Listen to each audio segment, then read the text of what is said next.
स्वभाव उत्पन्न करो, अपने आप में यशोदा रानी का स्वभाव उत्पन्न करो, तो आपके अंतःकरण रूपी गोकुल में भगवान अवश्य प्रकट लेंगे।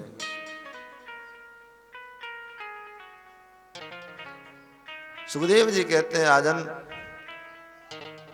नंद बाबा ने जब बालक कृष्ण का जन्म सुनकर के ब्राह्मणों को बहुत दान दिए। धेनुनां युते प्रादात् विप्रेभ्यः समलंकृतः 10,000 गौएं दान किया है ब्राह्मणों को। और ऐसी कैसी गौएं नहीं, दूध देने वाली सुंदर कामधेनु के समान गाय, और उसके सींग को सोने से मढ़कर, खुर को चांदी से मढ़कर और रत्न जड़ित दुशाला उड़ा करके तब ब्राह्मणों को दान किया। तिलाद्रीन् सप्तरत्नौघ सातकौंभावरावृतान्, तिल के बड़े बड़े 7 पर्वत दान किए।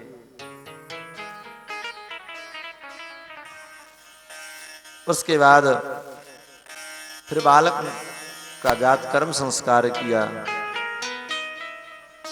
देखो, भगवान को संस्कार की आवश्यकता नहीं है, लेकिन लोक में लीला करने के लिए आए हैं भगवान, इसलिए लोकवत्तु लीला कैवल्य, भगवान लोक लीला करने के लिए आए हैं। इसलिए जैसा लोक का व्यवहार है लोगों में, सामान्य लोक के सरीखे भगवान सारा विधान पूरा करते हैं।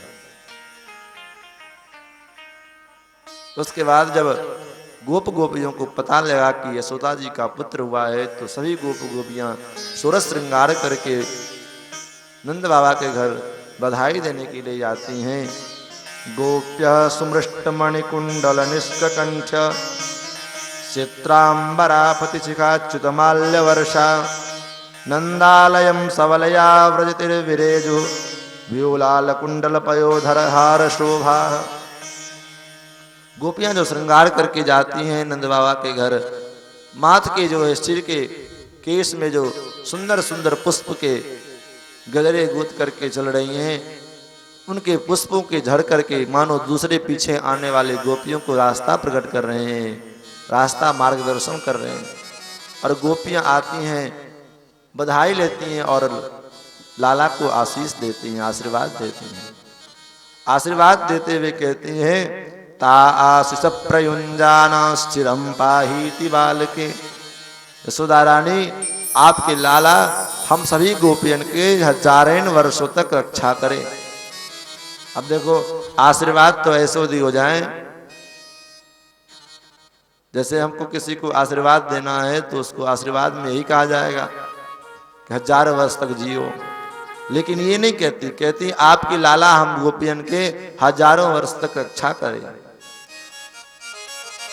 और आशीष देती हैं। और घर में सुखदेव जी कहते हैं, इतना दही दूध हो रहा है कि एक दूसरे के ऊपर खुशी के मारे दूध दही की वर्षा कर रहे हैं, माखन की वर्षा कर रहे हैं।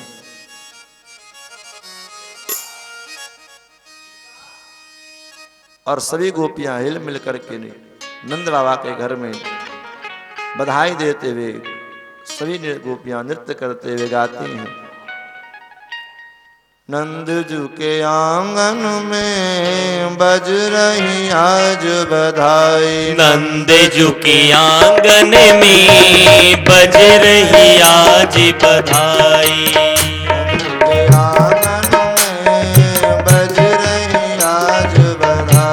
नंद जू के आंगन में बज रही आज बधाई।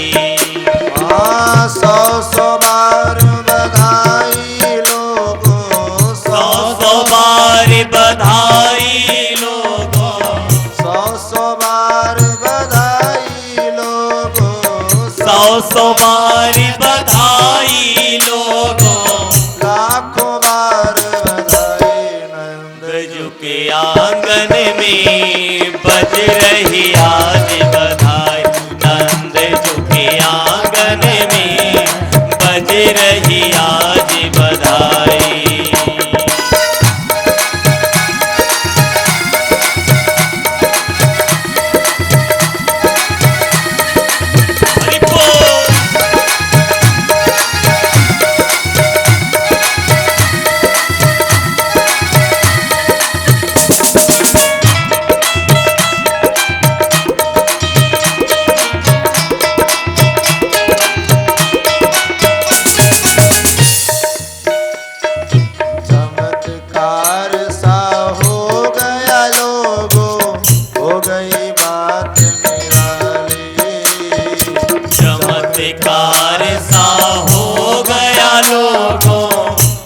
गई बात निराली।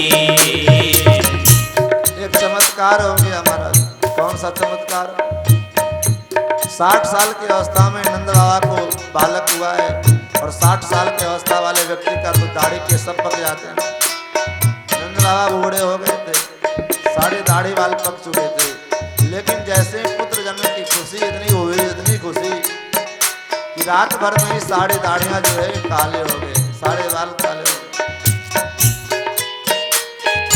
हो गई बात निराली, बात निराली। रात ही रात में नंद बाबा के, रात ही रात में नंद बाबा की, रात ही रात में नंद बाबा के, रात ही रात में नंद बाबा की दाढ़ी हो गई काली। नंद झुके आंगन में बज रही आज बधाई। नंद झुके आंगन में बज रही आज बधाई। नंद झुके 100 बार बधाई लोगों, 100 बार बधाई लोगों, लाखों बार बधाई। नंद झुके आंगन में बज रही आज बधाई। नंद झुके आंगन में बज रही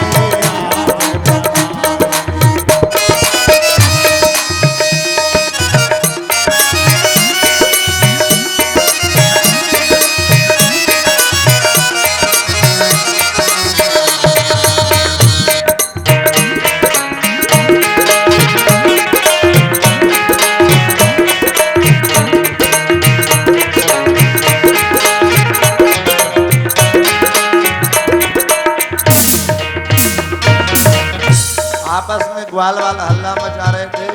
एक 60 साल की बूढ़ी मैया उस रास्ते से गुजर रही थी।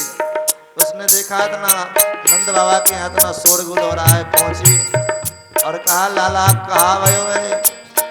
जैसे उसने पूछने के लिए पूछा कहाँ भयो है, तब तक एक माखन का लोंदा आकर के गप से उसके मुंह में गिरा। अब बूढ़ी मैया के मुंह में एक भी दांत नहीं बन, अब दांत होता तो मुंह में अटक जाता वो माखन। दांत ना होने के कारण वो माखन का गोला सट दे पेट में चला गया।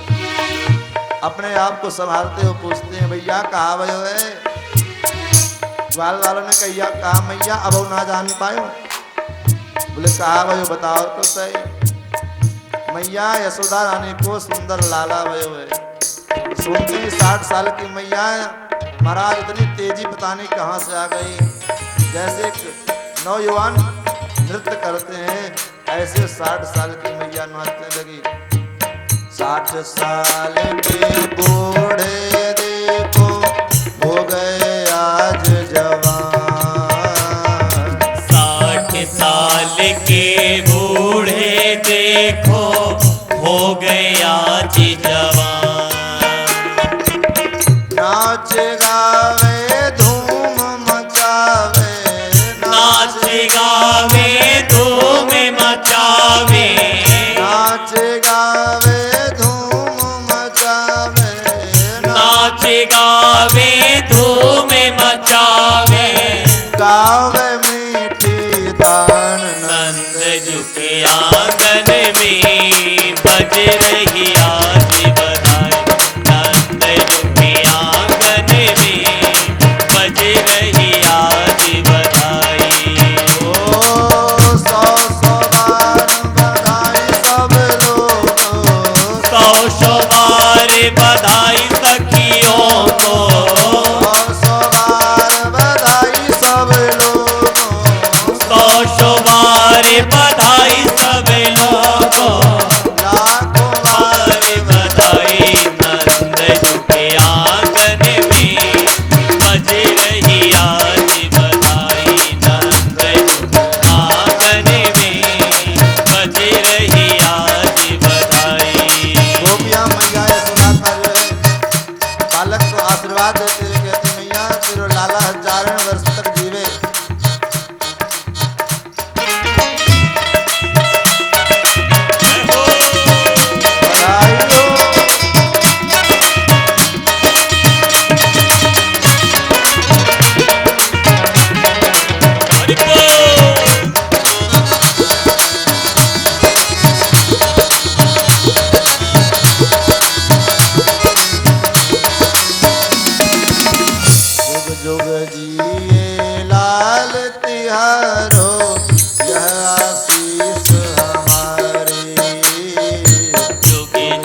जिए लाल तिहारो ये आशीष हमारी।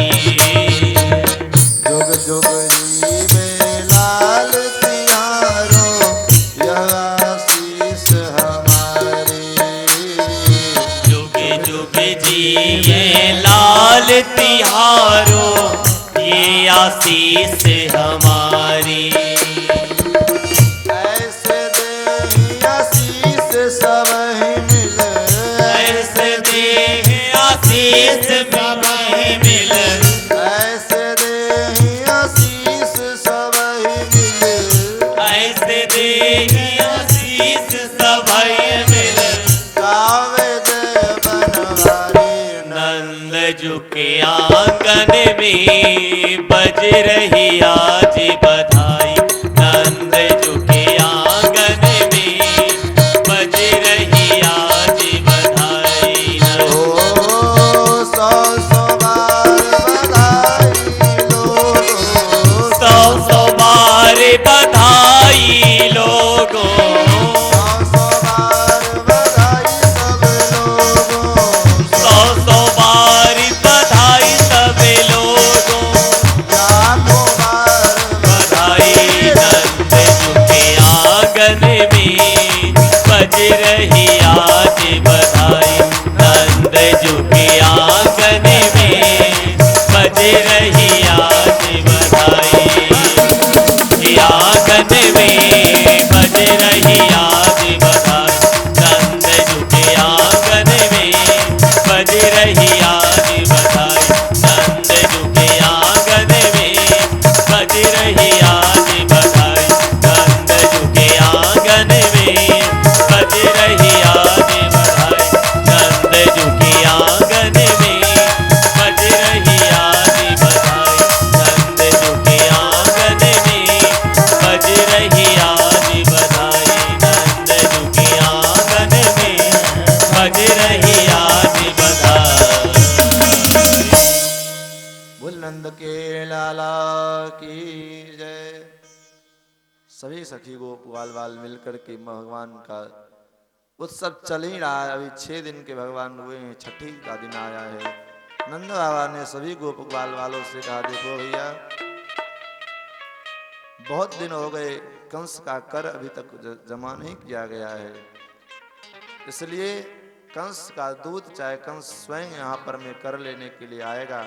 और कहीं उसे भनक लग गई कि देवकी वसुदेव का पुत्र, वसुदेव जी के एक पुत्र और एक पत्नी रोहिणी और बलराम मेरे घर में हैं, हो सकता है उपद्रव मचाएगा और उसके चक्कर में मेरे कन्हैया को भी कुछ हो सकता है, इसलिए ठीक नहीं। उसका दूत चाहे वो स्वयं यहाँ पर में आवे, भलाई इसी में है कि हम स्वयं जा करके उसका कर पहुंचा दें। हम जा रहे हैं कर पहुंचाने के लिए, तब तक तुम सभी लोग सावधानी पूर्वक यहाँ पर में कुछ होवे न पावे, ध्यान रखना। ग्वाल वालों ने कहा, बाबा आप जाओ। इधर नंद बाबा कर देने के लिए मथुरा की ओर चले हैं। इधर कंस ने सभी मंत्रिमंडलों को एकत्रित करके कहा कि मेरा शत्रु इस ब्रजमंडल में कहीं प्रकट हो चुका है, उसको ढूंढना मुश्किल है, कैसे उसको ढूंढ करके मारा जाए। पूतना आई, कहा महाराज आप चिंता मत करो, 6 महीना के भीतर जितने बालक का जन्म हुआ है मैं सबका वध कर देती हूँ, उसी में आपका भी कोई शत्रु होगा जो मारा जाएगा। कंस ने कहा, अगर तुम किसी के बालक की हत्या करोगी तो फिर प्रजा में मेरा विरोध होगा। महाराज कोई जान ही नहीं पाएगा कि आपने ये काम करवाया है, और ना ही मुझे कोई जान पाएगा। बोले वो कैसे? बोले देखिए मैं जो है सुंदर स्त्री का वेश बना करके जाऊंगी और अपने पयोधर में अपने स्तनों में भयंकर विष लगा करके जाऊंगी और सभी बच्चों को दूध पिलाने के बहाने अपना स्तन उसके मुख में डाल करके और उसको जहर पिला करके मार डालूंगा। कंस ने कहा ठीक है तो जाओ। इधर कंस पूतना को भेज दिया है। इधर वसुदेव जी महाराज से मिलने के लिए नंद बाबा कंस का कर दे करके आए हैं और पश्चाताप व्यक्त करते हुए कि आपके अनेक पुत्रों को इस कंस ने मार दिया। एक कन्या बची थी, वो भी दिवंगत हो गई। आप चिंता मत करो, आपका एक पुत्र तो मेरे घर में है ही, मेरा भी पुत्र आपका ही है। ये सब तो ये बात कर रहे हैं, लेकिन वसुदेव जी को मन में भय लग रहा है कि मेरे दो दो पुत्र इनके घर में, और ये यहाँ पे क्या कर रहे हैं। वसुदेव जी ने कहा, हे नंदराय जी, आपने कंस का कर दे दिया। बोले हाँ, मुझसे भी मिल लिए, अब आप नंदगांव की ओर पधारे। मुझे भय लगता है कि आपके न रहते कहीं हो पर उपद्रव न हो जाए। करो वही वार्षिको दत्तो राज्ञे दृष्टाम वयम च वह नेहस्थेयम बहुतिथम संत्युत्पाताश्च गोकुले। मुझे लगता है, मुझे आशंका हो रही है कि गोकुल में कहीं उत्पात न हो जाए। वसुदेव जी महाराज की बात सुनकर के नंद बाबा भयभीत होकर के तुरंत चौल पड़े। इधर सुखदेव जी कहते, राजन, कंस का भेजा हुआ वो पूतना बकी नंदगांव में आए, गोकुल में। भगवान सोचते हैं ये किसी दूसरे बालक के घर में चली जाएगी तो उस बालक का तो कल्याण हो जाएगा, मार डालेगी उसको ये, इसलिए ठीक नहीं, पहले मेरे घर में चली आती तो मैं इसका पहले ही राम नाम सत्य कर देता। अब भगवान की लीला ऐसी भई कि वो पूतना सबसे पहले भगवान के ही घर में आई। उसने देखा कि नंद बाबा के घर में खूब भीड़ लगी हुई है, यहीं से अपना काम श्री गणेश शुरू किया जाए, इस भीड़ में कोई मुझे जान भी नहीं पाएगा।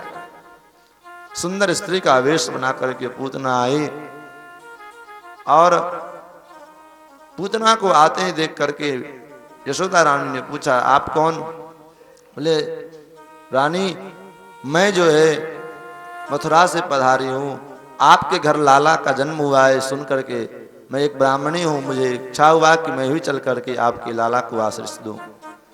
देखो, आपके मन में अगर दोष भरा हुआ है तो सब में आपको दोष दिखेगा,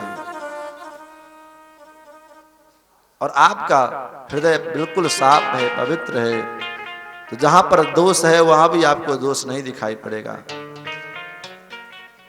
यशोदा जी का हृदय बिल्कुल साफ है, इसलिए स्वेच्छाचारिणी राक्षसी पूतना में भी उनको लक्ष्मी जी का दर्शन हो रहा है। यशोदा जी समझती है कि लगता है साक्षात लक्ष्मी मेरे घर में आई है। कहा, देवी आप जो है बैठो, मैं आपके लिए कुछ जलपान की व्यवस्था करती हूँ। मैया यशोदा ने अपने लाला को पूतना के हाथ में दे दिया, गोद में दे दिया। मौका पाते ही पूतना ने जैसे यशोदा रानी भीतर में गई कुछ लाने को, तब तक उस पूतना ने अपना स्तन भगवान के मुख में पथरा दिया। सुखदेव जी कहते हैं, राजन, जैसे उसने अपना स्तन भगवान के मुख में पथराया, तब तक भगवान ने अपने नेत्रों को बंद कर लिए। विबुध्यतां बालकमारिकाग्रहं चराचरात्मा सन्मीलिते क्षणः।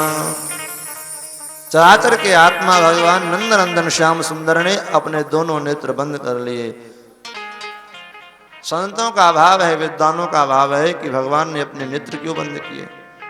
मानो भगवान ये सोचते हैं कि मेरे आंख में करुणा का वास है, और कहीं जब मैं इसका प्राण लूंगा ये चीखेगी, चिल्लाएगी, दया की भीख मांगेगी, और मेरा नेत्र खुला रहा और कहीं मुझे दया आ गई तो ये बच जाएगी।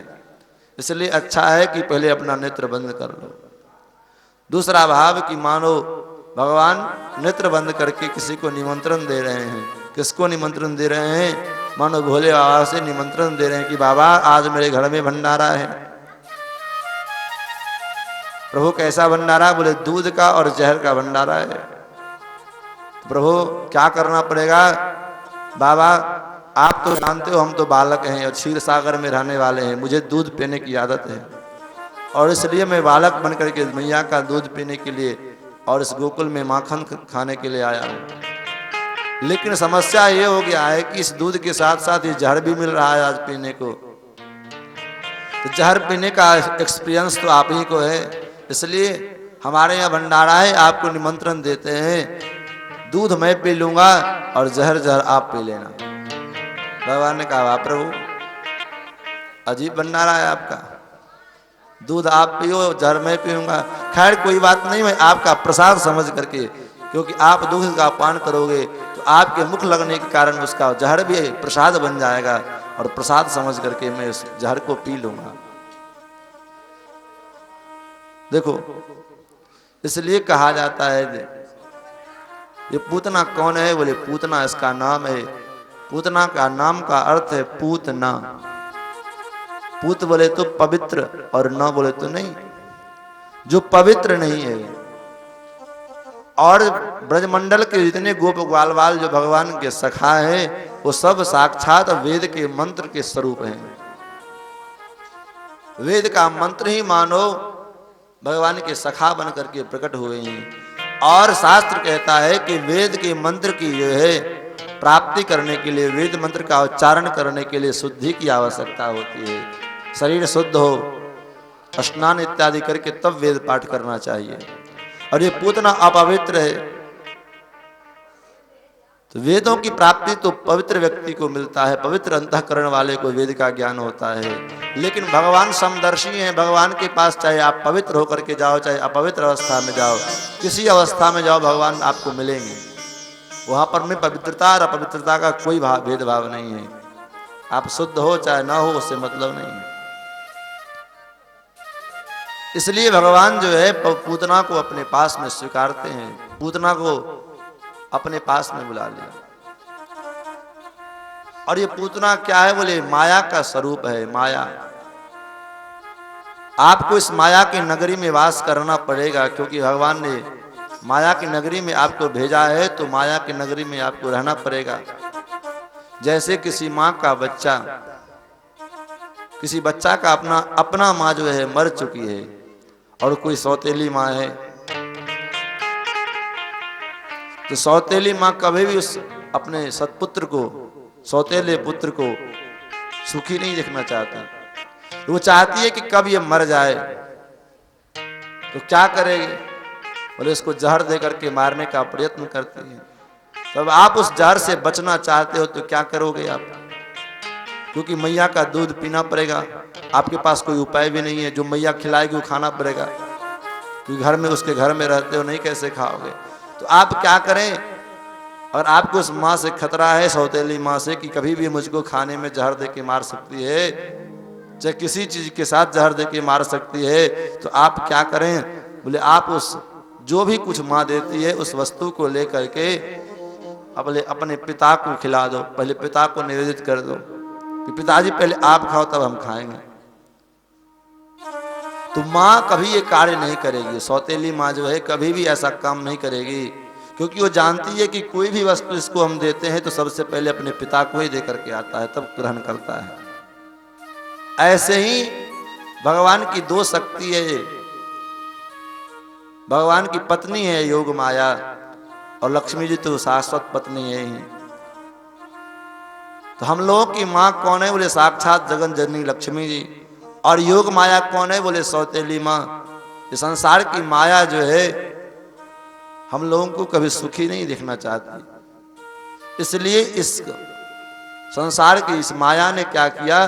बोले हम लोगों को अपने में फंसाने के चक्कर में सुंदर सुंदर भोग्य पदार्थ आपको जो है प्रदान करती है कि इसमें उलझ करके मर जाए इसी में। तो आप क्या करो? बोले उस चक्कर से बचने के लिए जो भी चीज वो सौतेली माँ, ये सांसारिक माया आपको कहीं कुछ भी देती है तो सबसे पहले ला करके ठाकुर को निवेदित कर दो। अपने परम पिता जो योग माया के पति भगवान है, उस मायापति भगवान को निवेदित कर दो। तो क्या होगा? बोले माया एक बार सोचेगी कि अगर मैं इसको कुछ दे दूंगी और ये मेरे पति को ले जा करके दे देगा, तो हो सकता है मेरा सुहाग भी खत्म हो जाए। भगवान यही शिक्षा देते हैं कि देखो कुछ भी हो तुम्हारे पास, अच्छा बुरा भला जो भी तुमको ग्रहण करना हो मुझे अर्पण करके करो। परिणाम क्या होगा? बोले इसका दोष समाप्त हो जाएगा। कोई आपको जहर देता है मारने के लिए, आपके स्वभाव में बना हुआ है कि कुछ भी बिना भगवान को खिलाए खाते नहीं, भगवान को पिलाए पीते नहीं। अब कोई आपका शत्रु है, दुश्मन है, आपको जहर पिलाने की कोशिश कर रहा है, आपके स्वभाव में बना हुआ है, तो आप क्या करोगे? बोले कुछ भी आप भगवान को भोग लगाए बिना खाते नहीं, तो क्या होगा? बोले वो जहर भी भगवान को भोग लगेगा और जहर भगवान को भोग लग जाने के बाद क्या होगा? बोले प्रसाद बन जाता है। फिर प्रसाद से कभी हानि नहीं होती। मीरा जी को राणा जी ने मारने के लिए कोई उपाय नहीं छोड़ा। अंत में सोचा ऐसे कैसे मारूं इसको, तो चरणामृत में जो है जहर डाल करके दासी के माध्यम से भेज दिया। परिणाम क्या हुआ? बोले दासी जो है जहर लेकर के, जहर मिला हुआ चरणामृत लेकर के आई, लेकिन जब देने लगी तो उसका भी हृदय कांप गया। मीरा जी को देख करके कहती हैं कि रानी जी इस चरणामृत को मत पीना। बोले क्यों? इसमें जहर मिला हुआ है। मीरा जी कहती है अरे पगली, इसमें जहर कहाँ मिला है? इसमें तो तुलसी जल पड़ा हुआ है, चरणामृत में गिरधर गोपाल का है। अब ये जहर नहीं है, और अगर ये जहर भी है तो फिर भगवान के चरणामृत से जुड़ करके वो भी अमृत हो गया। और मीरा जी ने उठाई और एक सांस में पूरा चरणामृत जैसे पीते हैं ऐसे पी गई। परिणाम कुछ नहीं। ऐसे ही भगवान संकेत करते हैं कि देखो कुछ भी ग्रहण करो तो मुझे निवेदित करके। भगवान ने पूतना का दूध पीते पीते उसके प्राण के पीने लगे। जब प्राण को पीने लगे तो पूतना चीखती है, चिल्लाती है, अरे कृष्ण छोड़ दे छोड़ दे छोड़ दे। सा मुंच मुंचालमिति प्रभासिनी निष्पीड्यमानाखिल जीव वर्मणि। जब दर्द के मारे जब उसका असह्य दर्द होने लगा, तब वह सोची कि अब यहाँ पे रहना ठीक नहीं, इसको लेकर के चलते हैं मथुरा। आकाश मार्ग के द्वारा उड़ने लगी भयंकर राक्षसी का वेश बना करके। जब मैया यशोदा ने देखा, नंद गोप ग्वाल वालों ने देखा, तो दौड़ पड़े लाठी डंडे लेकर के, आकाश की ओर देखते जा रहे हैं और सड़क पर दौड़ रहे हैं।